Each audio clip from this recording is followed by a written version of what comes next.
এখন আমি এই প্যাসেজ থেকে তোমাদের দেখাবো কীভাবে আসলে প্যাসেজ থেকে ইনফরমেশনগুলো কালেক্ট করতে হবে এবং কীভাবে এই ইনফরমেশনগুলোকে আমি ফ্লোচার্টের জন্য উপযুক্ত করে এরকম ট্রান্সফরমেশন অথবা রূপান্তর করব। সো শুরুতে আমার কী করতে হবে, ভালো করে প্রশ্নটা করতে হবে। প্রশ্নে কী দেওয়া আছে দেখো, make a flowchart showing the significant event of Kalpana Chawla. So Kalpana চাওলার একটা জীবনের সিগনিফিকেন্ট ইভেন্টগুলো সম্পর্কে একটা ফ্লোচার্ট লিখতে বলা হয়েছে। সো এই ফ্লোচার্ট থেকে আমার ওর জীবনের সবচেয়ে গুরুত্বপূর্ণ ঘটনা অথবা সিগনিফিকেন্ট ইভেন্টগুলোই আমরা ফ্লোচার্টের জন্য বাছাই করব। এটা আমার সবার আগেই ব্রেনে সেট করতে হবে। তারপরে ব্রেনে সেট করতে হবে যে ফ্লোচার্টের প্রথম বক্সে যে ইনফরমেশন অথবা গিভেন ইনফরমেশন যে দেয়া আছে, অর্থাৎ আমি তোমাদের রুলসে দেখিয়েছি অলরেডি।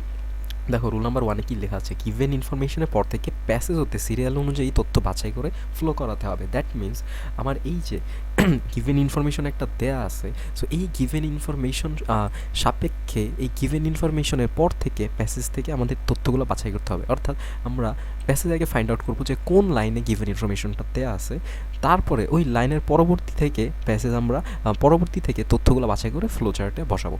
তারপরে আমাদের আরেকটা জিনিস মাথায় রাখতে হবে যে গিভেন ইনফরমেশনটা কোন ভার্ব অথবা কোন রুলসটা ফলো করে লেখা হয়েছে। এখানে দেখো verb plus ING rules follow করা হয়েছে।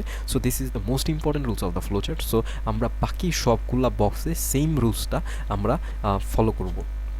সো দেখো যে এখানে প্রথমে দেওয়া আছে যে receiving higher education in aerospace engineering. এখানে এই লাইনটা হচ্ছে এখানে যে she obtained her masters degree in aerospace engineering. এখানে অ্যারোস্পেস ইঞ্জিনিয়ারিং মানে হচ্ছে, দেখো অ্যারোস্পেস ইঞ্জিনিয়ারিং মানে হচ্ছে মহাকাশ সংক্রান্ত প্রকৌশলী, অথবা অ্যারোনটিক্যাল ইঞ্জিনিয়ারিং মানে হচ্ছে বৈমানিক প্রকৌশল। সো এই দুইটা ওয়ার্ডটা তোমার জানা দরকার, কারণ অ্যাজ টপিকটাই আসলে এই চ্যাপ্টারটাই অ্যারোনটিক্যাল রিলেটেড চ্যাপ্টার। সো দেখো তো সে মাস্টার্স ডিগ্রি অর্জন করে অ্যারোস্পেস ইঞ্জিনিয়ারিং থেকে from university of Texas in 1984। তারপরে পরবর্তীতে she did her PhD aerospace engineering in 1988 from the university of Colorado. তারপরে দেখো এই যে এই মোট মিলেই তো আমাদের হায়ার এডুকেশন ছিল, তাই না? তার হায়ার এডুকেশন তো এই দুই লাইনের মধ্যে। এই জন্য আসলে ফ্লো চার্টে তোমার ফার্স্ট বক্সে লিখে দিয়েছে receiving higher education in aerospace engineering, কারণ তার হায়ার এডুকেশনটা আসলে এই অ্যারোস্পেস ইঞ্জিনিয়ারিংকে কেন্দ্র করেই হয়েছে। তারপরে অর্থাৎ আমি গিভেন ইনফরমেশনের পরের টপিকগুলো সিলেক্ট করব, অর্থাৎ এই পর থেকে আমি প্যাসেজ থেকে তথ্য সংগ্রহ করে আমার এই ফ্লো চার্টে স্থাপন করব। ঠিক। সো এরপরে আমাদের হচ্ছে ওর সিগনিফিকেন্ট ইভেন্ট আরও খুঁজতে হবে। সো দেখা যাক পরে সিগনিফিকেন্ট ইভেন্টটা কি। তারপরে সিগনিফিকেন্ট ইভেন্ট দেখো, চাওলা জয়েন্ট নাসা ইন 1988। এখন নাসা মানে কি? নাসা হচ্ছে তোমার the national Aeronautics and space administration. এটা হচ্ছে আমেরিকার তোমার সেন্ট্রাল স্পেস রিসার্চের জন্য সবচেয়ে বড় অ্যাডমিনিস্ট্রেশন এবং এটা বিশ্ববিখ্যাত। এটা তোমরা হোপফুলি সবাই জানো।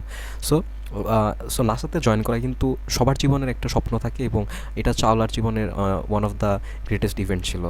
যাই হোক, সো আমরা এটা লিখে ফেলবো। দেখো জয়নিং নাসা ইন 1988। এখন আমি জয়নিং দিয়ে কেন শুরু করলাম? বিকজ এখানে কিন্তু দেওয়া ছিল জয়েন্ট। সো জয়েন্ট হচ্ছে পাস্ট ইনডিফিনিট ফর্ম অথবা পাস্ট ফর্ম। সো পাস্ট ফর্মটাকে আমি কিসে ট্রান্সফর্ম করতে হবে? আমাদের ফার্স্ট ফর্মটাকে ট্রান্সফর্ম করতে হবে ভার্বের সাথে আইএনজি ফর্ম অথবা জিরান্ডে। That's why join plus ING মানে জয়েন্টের প্রেজেন্ট ফর্ম, অর্থাৎ জয়েন প্লাস আইএনজি মানে জয়নিং। সো আমি জয়নিং দিয়ে শুরু করেছি, কারণ দেখো ফার্স্ট বক্সটা কিন্তু তোমার এই জিরান্ড দিয়ে শুরু করেছে। সো আমি বাকি সবগুলোই জিরান্ড দিয়ে শুরু করবো। আর জিরান্ডের পরে দেখো যে কোনো নাউন টাউন কিছু দেয় নাই, সো আমার চাওলার নাম মেনশন করতে হবে না কিংবা প্রোনাউনও মেনশন করতে হবে না।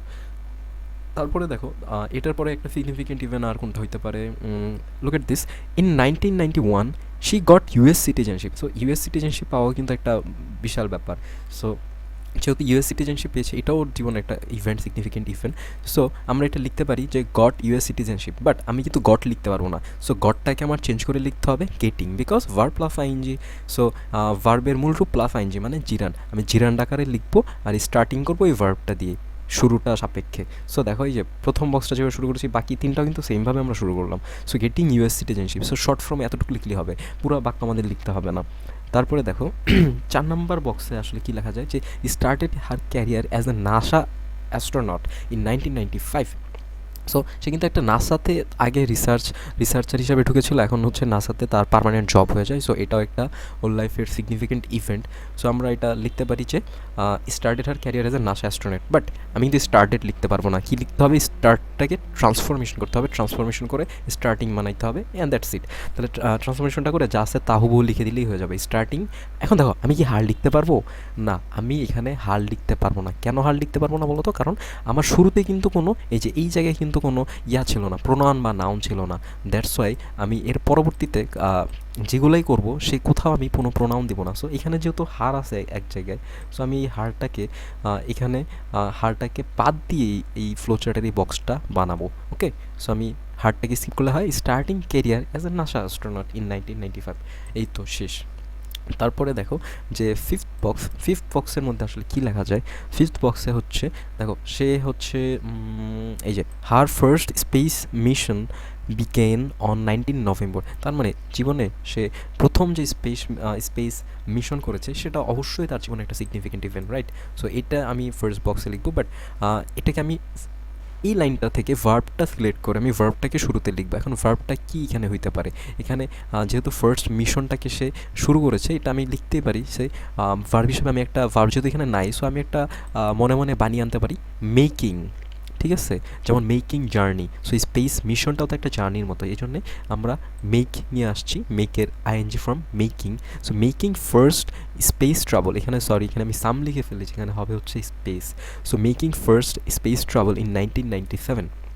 সো এভাবে যদি ভার্ব যদি তোমার সরাসরি এখানে না দেওয়া থাকে, অথবা তোমাদের মাথায় আপাতত না খাটে পরীক্ষার হলে, তাহলে তুমি ইনস্ট্যান্ট একটা নিয়ে আসবা verb, because there is no wrong in flow chart. এটা সবসময় মাথায় রাখবা, বিকজ তুমি যা তোমার রিসার্চ মোতাবেক যেটা তোমার ভালো মনে হবে ওই লাইনটাকে ফুটিয়ে তোলার জন্য তুমি সেই ওয়ার্ডটা ইউজ করতে পারো।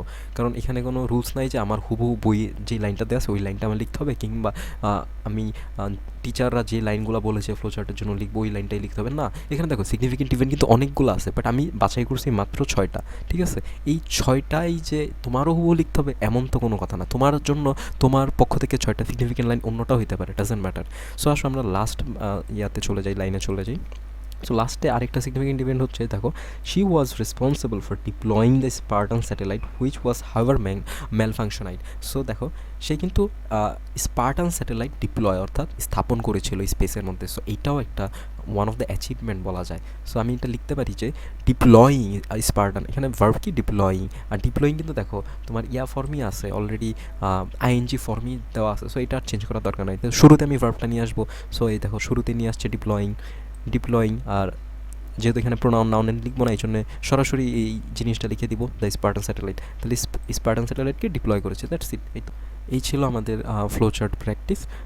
হোপফুলি তোমরা সবাই বুঝতে পেরেছো, এনজয় করেছো। আর যারা যারা এখনও বুঝতে পারোনি তারা হচ্ছে আমার ফার্স্ট ভিডিওটা দেখার আমন্ত্রণ রইল, যেটা লিঙ্ক আমি ডিসক্রিপশন বক্সে দিয়েছি। অর্থাৎ সেখানে প্রতিটা রুলসের আমি ব্যাখ্যা, মানে ভেঙে ভেঙে ব্যাখ্যা দিয়েছি, এবং সাথে সাথে উদাহরণও দিয়েছি।